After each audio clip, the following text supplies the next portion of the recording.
নমস্কার, Manisha kitchen BD থেকে আপনাদেরকে সকলকে স্বাগত জানাই। আজকের রেসিপি হচ্ছে ডাটা দিয়ে মুসুর ডাল রেসিপি। এই জন্য আমি এখানে চুলা জ্বালিয়ে একটা প্যান বসিয়ে নিয়েছি। প্যান গরম হয়ে আসলে দিয়ে দিব তেল। আমার রেসিপিগুলো যদি ভালো লেগে থাকে স্কিপ না করে পুরো ভিডিওটি দেখার অনুরোধ করতেছি। আর যাদের রেসিপিগুলো ভালো লাগবে অবশ্যই আপনার মূল্যবান মতামতটি কমেন্ট করে জানাবেন, একটি লাইক দিবেন এবং পাশে থাকা বেল আইকনটি প্রেস করে দিবেন। যারা নতুন তারা প্লিজ আমার চ্যানেলটিকে সাবস্ক্রাইব করে দিবেন। তেল গরম হয়ে আসছে, দিয়ে দিব দুটো তেজপাতা আর দুটো শুকনো মরিচ। একটুখানি ভেজে নিয়ে দিয়ে দিব জিরে ফোড়ন। একটা ফ্লেভার আসা পর্যন্ত ভেজে নিব। আমার ফোড়নটাকে ভেজে নেওয়া হয়ে গেছে। এবারে অ্যাড করব কাঁচামরিচ, পেঁয়াজ কুচি। আমি কাঁচামরিচটাকে মাঝখান থেকে ছিঁড়ে নিয়েছি। এবারে কাঁচামরিচ পেঁয়াজটাকে ভালোভাবে ভেজে নিব, পেঁয়াজটা ব্রাউন কালার হওয়া পর্যন্ত। তো দেখতেই পাচ্ছেন আমি কিভাবে ভেজে নিচ্ছি। আমার প্রায় ভেজে নেওয়া হয়ে গেছে। এবারে আমি এখানে একটা বাটা মশলা দিয়ে দিব। বাটা মশলার মধ্যে আছে মরিচ, জিরে, আদা রসুন বাটা। এই বাটা মশলাটাকেই দিয়ে দিব। দিয়ে বাটা মশলাটাকে ভেজে নিব প্রায় আরও 2 থেকে 3 মিনিটের মতো।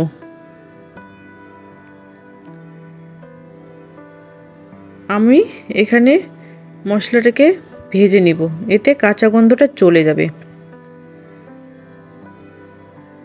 তো মশলাটাকে আমার ভেজে নেওয়া হয়ে গেছে। এবারে আমি অ্যাড করব ডাটা।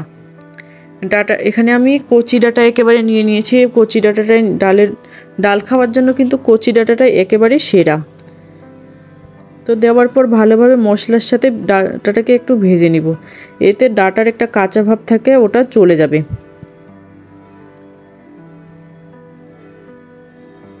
তো এভাবে নেড়ে চেড়ে উল্টিয়ে পাল্টিয়ে ভেজে নিতে হবে সব দিকেই সমানভাবে।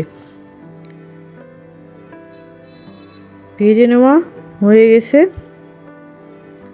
এবারে আমি অ্যাড করব সেদ্ধ করা ডাল।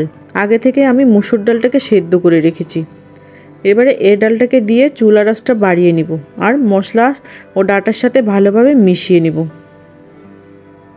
এখন পর্যন্ত কিন্তু আমি লবণ হলুদ দেইনি। এবারে আমি অ্যাড করব হলুদ গুঁড়ো, পরিমাণ মতো লবণ দিয়ে ভালোভাবে ডাটা ও ডালের সাথে মিশিয়ে নিব লবণ হলুদটাকে। আর এভাবে কিন্তু নেড়ে চেড়ে ডালটাকে একটু ভেঙে দিতে হবে, কারণ ডালটাকে ভেঙে না দিলে গোটা গোটা থাকলে কেমন একটা খেতে ভালো লাগবে না। এবারে ঢেকে দিয়ে কিছুক্ষণ রান্না করে নিব। কিছুক্ষণ পর ফিরে আসলাম। দেখতেই পাচ্ছেন ডাল থেকে অনেকটাই জল কমিয়ে এসেছে। এই পর্যায়ে ডাটাটাও ভালো মতো সিদ্ধ হয়েছে। এভাবে নেড়ে চেড়ে ডাটাটাকে কষিয়ে নিব। প্রায় আমি 2 থেকে 3 মিনিটের মতো কষিয়ে নিয়েছি। কষিয়ে নেওয়া হয়ে আসলে আমি এখানে জল অ্যাড করে দিব।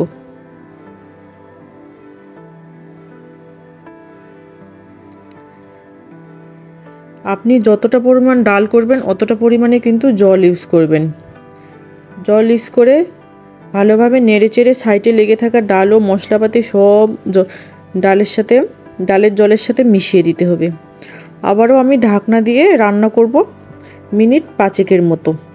এতে ডাটাটা ভালো মতো পুরোপুরি সিদ্ধ হয়ে আসবে। 5 মিনিট পর ফিরে আসলাম। ডাটাটা একেবারেই পুরোপুরি সিদ্ধ হয়েছে আর রান্নাটাও আমার প্রায় হয়ে আসার কাছাকাছি। তো এইভাবেই নেড়ে চেড়ে আমি চুলার আঁচটা কমিয়ে দিব।